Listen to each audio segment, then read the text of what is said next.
Welcome बच्चों, Satish classes में आपका स्वागत है। आज हम लोग क्लास 7th की इकाई 10 चतुर्भुज प्रारंभ करने जा रहे हैं। देखिए बच्चों, इकाई 10 चतुर्भुज, जिसमें हम लोग 3 बिंदुओं को पढ़ेंगे। जिसमें पहला है चतुर्भुज तथा इसके विभिन्न अंग, दूसरा है चतुर्भुज के प्रकार और निम्नलिखित प्रगुणों का प्रायोगिक सत्यापन। देखिए बच्चों, जैसे कि इसमें दिया हुआ है समांतर चतुर्भुज। समांतर चतुर्भुज में दिया है कि जिस चतुर्भुज की आमने सामने की भुजाएं समांतर तथा समान होती हैं उसे समांतर चतुर्भुज कहते हैं। अब देखिए, ये दोनों भुजाएं आमने सामने की भुजाएं हैं, ये दोनों भुजाएं आमने सामने की भुजाएं हैं। तो ये दिया है, देखो, ए बी समांतर डी सी, यानी ए बी डी सी के समांतर है और ए डी समांतर B C, A D B C के समांतर है। तो इस प्रकार की जो फिगर होती है या आकृति होती है उसको समांतर चतुर्भुज कहते हैं। दूसरा है आयत। आयत एक समांतर चतुर्भुज है जिसके चारों अंतःकोण समान होते हैं। तो चारों अंतःकोण कौन से? एक अंतःकोण ये हुआ, एक ये हुआ, एक ये हुआ और एक यहाँ पर हुआ, यानी ए बी सी डी। इस पर जो कोण बनेंगे, इस प्रकार से जो बनता है इसको बोलते हैं कोण। ये कोण, ये सी कोण हो गया और ये डी कोण हो गया। तो वही कह रहा है कि आयत एक समांतर चतुर्भुज है जिसके चारों अंतःकोण समकोण होते हैं। देखिए, ये भुजा और ये भुजा एक दूसरे पर लंब है, तो ये 90 डिग्री ये भी है, ये भी 90 डिग्री है, ये भी 90 डिग्री है, ये भी 90 डिग्री है, क्योंकि समकोण 90 डिग्री का होता है। वो यहाँ पे देखो दिया भी हुआ है, ए बी बराबर डी सी, यानी ए बी डी सी के बराबर होना चाहिए। ए डी बराबर B C, A D B C के बराबर होना चाहिए। ए डी यहाँ बेटा बराबर लगाएंगे, सभी बच्चे बराबर का साइन लगाएंगे। कोण ए बराबर कोण बी बराबर कोण सी बराबर कोण डी बराबर 90 डिग्री, यानी ये सभी कोण ए बी सी और डी 90 डिग्री के हैं। इसी क्रम में तीसरा आता है समचतुर्भुज। देखिए बच्चों, समचतुर्भुज क्या होता है? तो कह रहा है कि यह एक समांतर चतुर्भुज है जिसकी सभी भुजाएं बराबर होती हैं। मतलब A B B C C D और डी ए, ये चारों भुजाएं आपस में बराबर होंगी। तो देखो यहाँ पर दिया भी हुआ है, ए बी बराबर बी सी बराबर सी डी बराबर डी ए। और इसमें ए बी समांतर C D, A B C D के समांतर होगा और ए डी बी सी के समांतर होगा। तो इस प्रकार से बनी हुई आकृति को समचतुर्भुज बोलेंगे। इसके बाद आता है चौथा वर्ग। वर्ग एक समांतर चतुर्भुज है जिसकी सभी भुजाएं बराबर और सभी अंतःकोण बराबर होते हैं। भुजाएं भी बराबर होंगी और अंतःकोण समकोण होंगे। जैसे देखो, ये भुजा, ये भुजा, ये भुजा और ये भुजा, ये चारों भुजाएं आपस में बराबर होंगी और सारे कोण देखो, ये 90 डिग्री, यहाँ भी है 90 डिग्री, 90 डिग्री, 90 डिग्री। तो इस प्रकार से ए बी बराबर बी सी बराबर सी डी बराबर डी ए और कोण ए बराबर कोण बी बराबर कोण सी बराबर कोण डी बराबर 90 डिग्री। तो इस प्रकार से जो भी फिगर बनती है उसको बोलते हैं वर्ग। और इसमें लास्ट आया समलंब।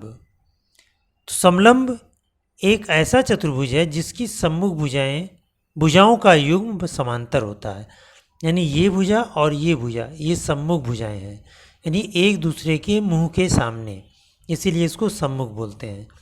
देखिए, यहाँ ए बी और डी सी एक दूसरे के सामने भी हैं और समांतर भी हैं। तो वही दिया है, ए बी समांतर सी डी, डी एल बराबर सी एम, यानी डी एल, ये डी एल बराबर सी एम, ये लंब हमने खींचा है, इस भुजा पर लंब खींचा और इस लंब भुजा जो होती है इन दोनों समांतर भुजाओं के बीच की दूरी होती है, इसको इन्होंने एच से शो किया है।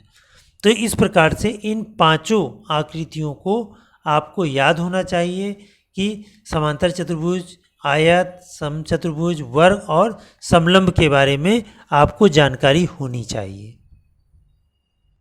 देखिए बच्चों, एक्सरसाइज 10A प्रारंभ करते हैं। ये देखिए यहाँ पर एक आकृति दी हुई है ABCD, जो कि एक प्रकार का चतुर्भुज है। कह रहा है कितनी भुजाएं हैं।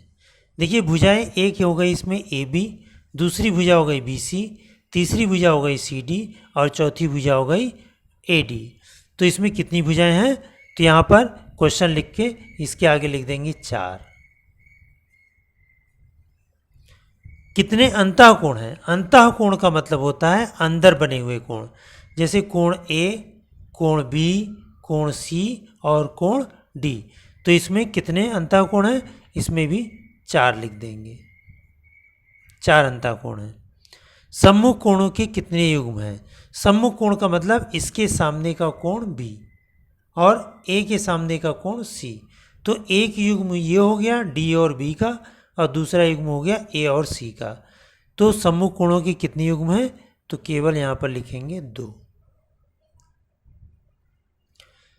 संलग्न भुजाओं के कितने जोड़े हैं। तो संलग्न भुजाओं के यानी देखो एक जोड़ा ये दोनों को मिला के हुआ, दूसरा जोड़ा इन दोनों को मिलाकर हुआ, तीसरा जोड़ा इन दोनों को मिलाकर हुआ और चौथा जोड़ा इन दोनों को मिलाकर हुआ। तो कितने जोड़े हो गए, 4 जोड़े।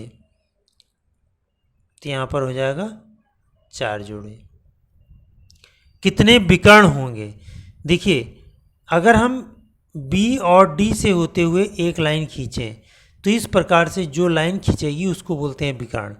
तो एक विकर्ण हमारा BD होगा और दूसरा विकर्ण होगा AC। तो कितने विकर्ण हो गए, 2। क्या AB, BC, CD और DA में कोई विकर्ण है। देखिए यहाँ पर AB, BC, CD और DA में कोई विकर्ण है, नहीं है, क्योंकि अगर इस तरह से खींचती लाइन AC या BD तो विकर्ण होता। ये सारी कैसी हैं, ये भुजाएं हैं। तो इसमें कह रहा है क्या AB, BC, CD और DA में कोई विकर्ण है, तो यहाँ पर केवल लिख देंगे नहीं। कितने शीर्ष हैं। देखिए इसको शीर्ष बोलते हैं, ये कोना जो है नोक, A शीर्ष, B शीर्ष, C शीर्ष और D शीर्ष। कितने शीर्ष हो गए, 4 शीर्ष। अब इसी क्रम में क्वेश्चन नंबर 2 देखते हैं।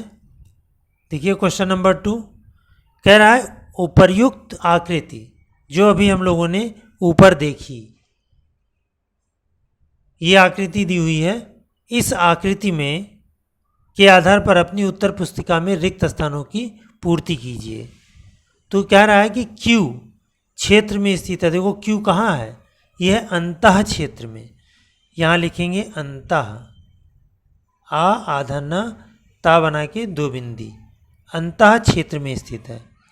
R देखो कहाँ है, R बाहर है, तो वाह क्षेत्र, वाह बनाएंगे, हा बना के इसी में यहाँ पर या बना देंगे। इसको बोलते हैं बाह्य क्षेत्र, इसको बा बनाएंगे, बाह्य क्षेत्र में स्थित है। T देखो T भुजा CD पर स्थित है, तो यहाँ लिखेंगे भुजा CD, भुजा CD पर स्थित है। अब क्वेश्चन नंबर 3 देखिए, क्वेश्चन नंबर 3 कह रहा है किसी चतुर्भुज ABCD में संबंधित निम्नलिखित कथनों में रिक्त स्थान की पूर्ति कीजिए। ठीक है, तो कह रहा है कि 2 शीर्षों को मिलाने से विकर्ण बनता है, तो 2 सम्मुख शीर्षों को,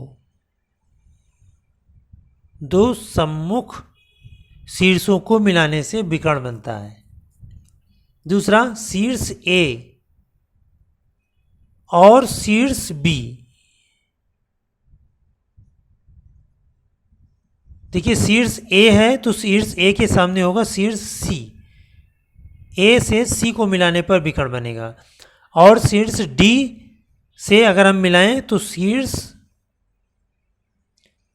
B, नहीं, हाँ B को ही मिलाना पड़ेगा, B और D एक दूसरे के सामने होंगे, तो शीर्ष D और शीर्ष B को मिलाने से विकर्ण बनता है।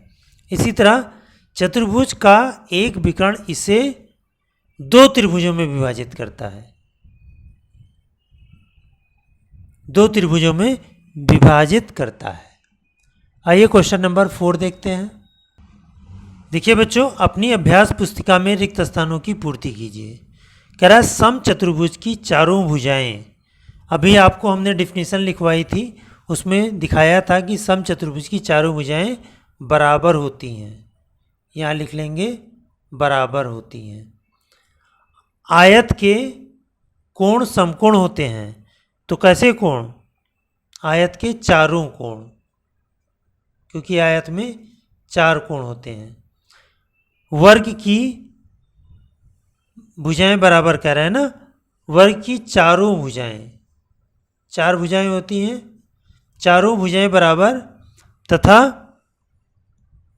सभी कोण समकोण होते हैं। ठीक है, सभी कोण लिख लो या चारों कोण लिख लो, चारों कोण समकोण होते हैं। समलंब चतुर्भुज की, अब समलंब चतुर्भुज के बारे में बताओ। समलंब चतुर्भुज की सम्मुख भुजाओं का एक युग्म समांतर होता है। ठीक है, सम्मुख यहां लिख लो, सम्मुख भुजाओं का एक युग्म समांतर होता है। इस प्रकार से आपकी अभ्यास 10A समाप्त होती है और हमें उम्मीद है सभी बच्चों को ये एक्सरसाइज अच्छे से समझ में आ गई होगी। Thank you.